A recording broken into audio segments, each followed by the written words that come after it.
Okay, folks, so I wanted to do this video to cover my pride and joy, my 1990 Toyota Land Cruiser, which was imported from Japan by Land Cruisers Direct.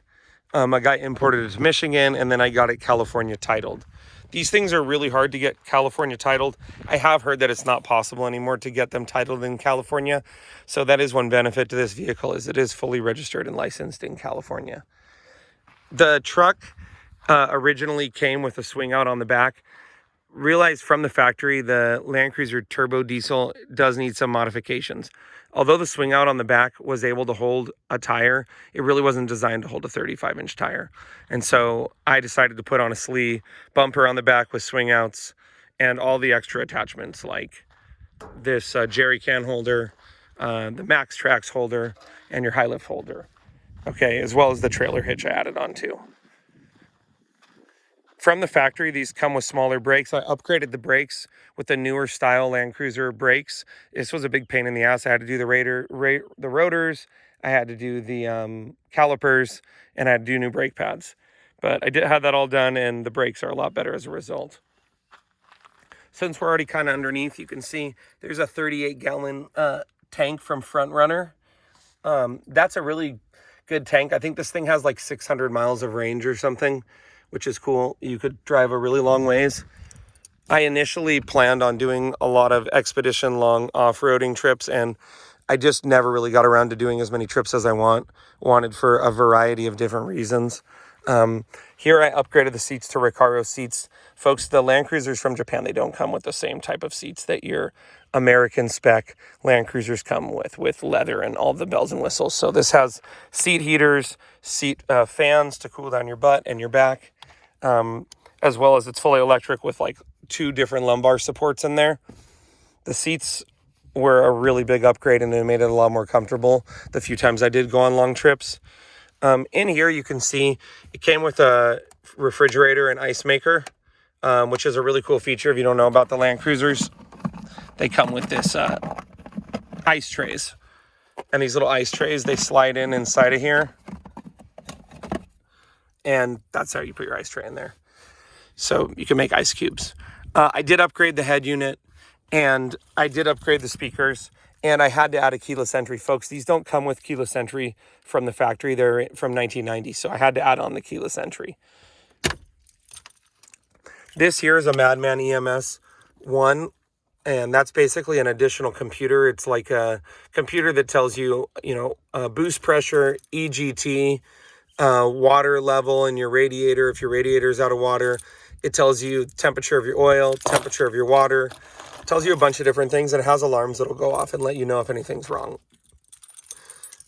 Here's all the switches for the lights. This has front lights, ditch lights, lights on either side that are activated by individual switches, and all the lights, if you flip this, it'll work even with the key not in the ignition. So you can take the key out of the car and leave the lights on. Obviously, this has all the original features from Japan, like the altimeter and the compass, as well as this box for the, it used to talk when you would turn it on, and it would make this like beeping sound and stuff that would go on to tell you about the toll booth. I added on these ditch lights, 35-inch tires, steel wheels, Old Man Emu springs, Old Man Emu shocks, Slee off-road, caster arms. The lift can go higher. It could go up to 6 inches if somebody wanted to. Here's my Land Cruiser grill, which I really love. The lights on these things, folks, are complete garbage. The 1990 Land Cruiser, the lights are terrible.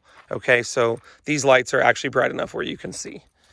I added in a Warren winch, which also has a wireless capability. Added in a PDI intercooler, PDI transmission cooler. Folks, from the factory, these things don't have enough of a transmission cooler. They're notorious for overheating. The transmission was rebuilt, and I added in a billet torque converter from Australia that was imported, and then the transmission was actually overbuilt to be able to handle the extra torque. This has a G-Turbo, Bad Boy Turbo.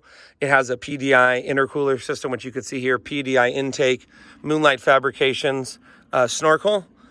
It has a light that's wired on, like a hood light. So if you're like trying to work on this thing at night, It's got this LED that'll turn on. There's the boost gauge. There's your oil pressure gauge. The fuel pump or the fuel filter has been changed. I added a high power alternator. These things don't have a very high alternator from the factory, so I added in a higher alternator.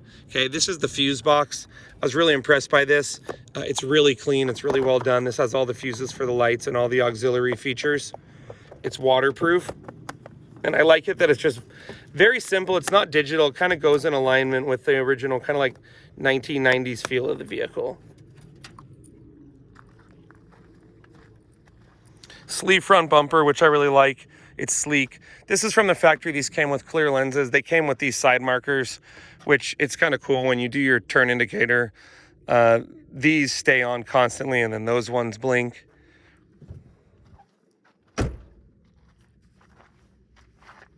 I had a Rhino rack put on, as well as these auxiliary lights.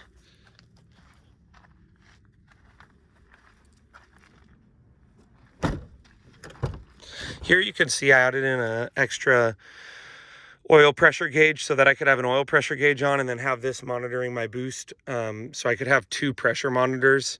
These factory oil pressure senders are notoriously bad and don't really do anything. So I use this one. This does have fully locking differentials, and I added in a breather kit from ARB suspension. So all the breathers for the differentials go up here, which is nice. If you do go underwater, you definitely want to have a breather because otherwise water is going to go inside of your differentials. Here you can see it still has a lot of the original stickers on here. The original VIN number and plate and all that stuff. It has 2 batteries from the factory. I didn't ever need to add an additional battery. You can see the interior and the paint's in really good shape. I did remove the seats completely because I use this more for expedition off-roading and carrying around gear and toys and stuff more than people. I added these interior lights, which was really helpful. It makes it a lot brighter. There is, in this one in the very rear, which you don't have in any of the US spec ones. So that's kind of cool. There's just an extra light. And I did add these extra handles in the back. They came out of my 1996 Land Cruiser LX450. Just they added an extra way to attach stuff inside of the vehicle.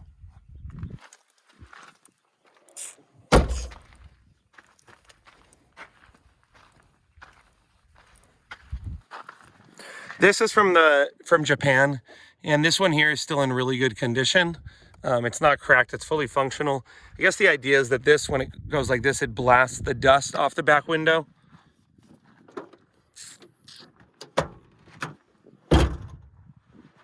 One other feature that's different that the American spec ones don't have is this. They don't have these weird bars, which you can use to attach stuff. And also, you can notice this doesn't have a split window. It came like that without the split window.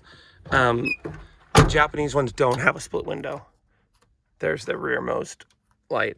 These speakers don't work, nor does the subwoofer, the stock subwoofer. This bumper has the additional for the max tracks and the high lift jack, as well as this tray, which holds 3 jerry cans. All in all, the truck's been really great. I was planning on keeping it until I died, which is why I put so much money into it and really painstakingly did everything as good and as thorough as I could have. But at this time, I just have 3 Toyota Land Cruisers, and my lifestyle changed, my situation changed, and I also have a RV. So I gotta sell this Land Cruiser, even though I don't want to. But I am happy. It's going to go to a new home. It's going to go to a good home. And these are just a mention of some of the things I've done. I can assure you there are many other upgrades I've done that I'm just not remembering right now.